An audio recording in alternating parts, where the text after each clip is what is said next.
Hello friends, welcome back to my channel Suparna লাইফস্টাইলে তোমাদের সবাইকে স্বাগত। পার্ট 1 মায়াপুরের পার্ট 1 কিন্তু তোমরা দেখেছিলে। এবার চলে এসেছে তোমার জন্য মায়াপুরের পার্ট 2।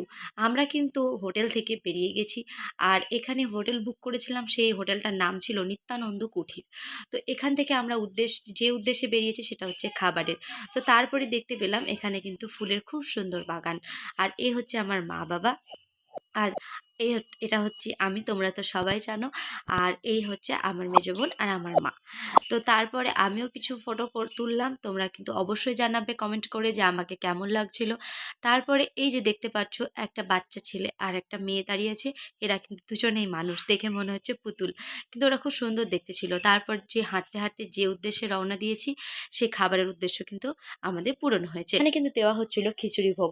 আর আমরা কিন্তু এই খিচুড়ি ভোগ অনেকবারে নিয়েছি, কারণ আমরা রাত্রে বেরিয়েছিলাম আর সকালে গিয়ে প্রবেশ করেছি সেখানে। আমাদের প্রচণ্ড খিদে পেয়েছিল। তারপরে দেখতে পাচ্ছি এখানে একদল ছেলেরা যাচ্ছে, কারণ অনেক ছোট ছোট তারা, কারণ ওরা ওখানকারই সেই দীক্ষায় দীক্ষিত। কারণ সেখানেই তারা এভাবে পুজো আর্চা এটা ওটা করে কিন্তু ওরা এখানে বড় হয়েছে। আর এই হচ্ছে মায়াপুরের মঠ। আর আমি চাইছিলাম আমার সেলফির সাথে কেন মায়াপুরের মঠটা যেন আসে, তো তাই হয়েছে। আমার শরীরটা ভালো না থাকার কারণে কিন্তু আমার কথাগুলো বেঁধে বেঁধে আসছে। তো অনেক দিন আমি এই জন্য ভিডিও আপলোড করতে পারিনি। আর এই যে আমরা চলে এসেছি দুপুরবেলায়, এখানে কিন্তু ফ্রিতে খাবার দেওয়া হয়। তোমরা গিয়েছিলে যারা, তারা অবশ্যই জানবে। তো এটা দুপুরের বেলায় বলে কিন্তু এত ভিড় ছিল। তারপরে কিন্তু আমরা জানতাম না, আমরা এই দিকে বসে গেছিলাম। আমরা ভাবছিলাম এটা পুরো জায়গাটা জুড়ে হয়তো খেতে দেয়, কিন্তু সেটা না। ওরা কিন্তু ওই দিকটাই সব কিছু খেতে দেয়, কারণ এই দিকটা কিন্তু ওদের নিয়ম না, এটা নিয়মের বাইরে। তো তারপরে স্নান খাওয়া দাওয়া সব কিছু সেরে বিকেলের জন্য আবার রেডি হয়ে বেরিয়ে গেছি। এবার হোটেল থেকে বেরোবো। এগুলো কিন্তু আমাদের রুম বুক করা হয়েছিল, কারণ আমরা একটা দিনের জন্য রুম বুক করেছিলাম। সেরকম বড় কোনো রুম বুক করার প্রয়োজন পড়েনি আমাদের। তারপরে কিন্তু আমরা এই যে দুপুরবেলার যে বিকেলবেলায় যে বেরিয়ে গেছি, বিকেলবেলায় চারিদিক কিন্তু প্রচুর মানুষ। আর তারপরে দেখতে পাচ্ছি যে এখানে কিন্তু যাচ্ছে হাতি। আর একটা হাতি না, দুটো হাতি। আমি কখনো সেভাবে কাছ থেকে হাতি দেখিনি, বা হাতির গায়ে স্পর্শও কখনো করিনি। তবে হাতির গা যে এত শক্ত হয় আমার জানা ছিল না। তো যাই হোক, হাতিগুলো দেখতে খুব সুন্দর, ভালো লাগছিল দেখতে। কিন্তু বাবা অনেকবার বলেছিল যে হাতির ওপরে কি চড়া যায় না, তো তুই চাপবি? কারণ ওগুলো দেখে আমার ভয় করছিল, ওর ওপর চাপা তো দূরেই থাক, আমার মনে হচ্ছিল আমাকে ফেলে দেবে। তো তারপরে আমি কিন্তু চাপিনি। আহ, এদিকে কিন্তু তারপরে আমরা চলে আসছি। আর তোমরা সবাই জানো, যারা মায়াপুরে যাওনি তারা কিন্তু জানবে না, যারা গিয়েছিলে তারা অবশ্যই জানবে। মায়াপুরের মন্দিরে ঢোকার আগে কিন্তু ফোন বা স্ক্রিন টাচ, ওয়াচ সব কিছুই কিন্তু তাদের একটা কাউন্টার আছে, সেখানে কিন্তু জমা করতে হয়। এমনকি জুতোটাও, কারণ সেখানে তো অনেক মানুষের ভিড় থাকে। তুমি সেই জুতো খুঁজে পাবে না, বা কোথায় কোথায় চলে যাবে তার ঠিক নেই। তো সেই জন্য কিন্তু ওরা নির্দিষ্ট একটা কাউন্টারে জমা করে, আর তারা তাদের চার্জ কাটে। কেউ 20 টাকা, কেউ 10 টাকা, এরমভাবে কিন্তু তারা তাদের চার্জ কাটে। তো যাই হোক, তারপরে কিন্তু আমরা ওখানকার সমস্ত কিছু দেখে আসার পর ফোন নিয়ে এই যে ভিডিওটা করছি, এটা কিন্তু বাইরের দিকে ভিডিওটা করছি।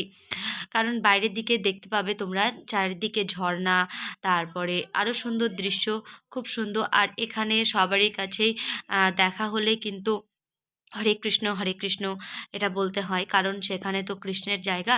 কারণ সেখানে মানুষকে রাধে রাধে এগুলো বলতেই হয়। তো যাই হোক, মায়াপুর একটা খুব সুন্দর জায়গা, এটা আমি বারবারই বলছি। আর এটা যারা গিয়েছে তারাও বলবে যে মায়াপুর একটা সনাতন ধর্মের কাছে একটা ড্রিম বলা চলে।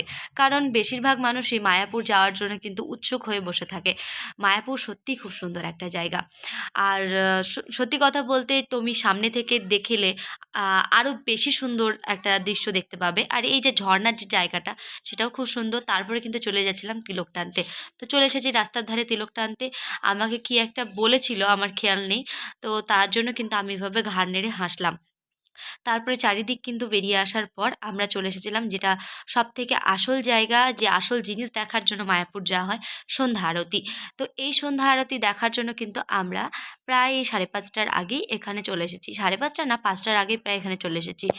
আর তারপরে কিন্তু সামনে অনেক ভিড়, আর সেখানেও কিন্তু ফোন জমা করে দিতে হবে আমাদেরকে। তারপর আমাদের সমস্ত কিছু কিন্তু এখানে দেখছি, কারণ রাস্তাগুলো অনেকটাই আর সন্ধেবেলায় অচেনা জায়গা আমরা চিনতে পারছিলাম না। সেজন্য আমাদের একটু লেট হয়ে গিয়েছিল। তো যাই হোক তারপরে কিন্তু আমরা সেই জায়গাটা খুঁজে পাই। এই যে এখানে কিন্তু লাইন পড়ে গিয়েছে। তোমরা বুঝতে পারবে না, কারণ ভিডিওটা আমার হাতে করার সময় নিচু হয়ে গেছিল ফোনটা। কারণ অনেক মানুষের দিকে তাকাতে গিয়ে তাদের হয়তো লেগে যাবে। সেই কারণে দেখতে গিয়ে ফোনটা আমার অনেক সময় কারণ আমি হাতে শ্যুট করি। কারণ ফোনটা যখন আমার হাতে থাকে তো সেইভাবে আমি ভিডিও করি। আমার কোনো স্টিক বা কিছু নেই। যেহেতু আমার নতুন তোমরা অনেকেই জানো যে আমার নতুন চ্যানেল। তো যাই হোক তারপরে কিন্তু সন্ধ্যা আরতি সারার পর প্রায় 10টা 11টা বেজে গিয়েছিল। তারপরে এই যে আমরা কিন্তু এখানে আবার খেতে চলে এসেছি আর খেতে বসেও গেছি। এবার আর ভুল করিনি। এবার কিন্তু যেখানে ওরা তাড়াতাড়ি খেতে দেবে আমরা সেই জায়গাটাতেই বসেছি।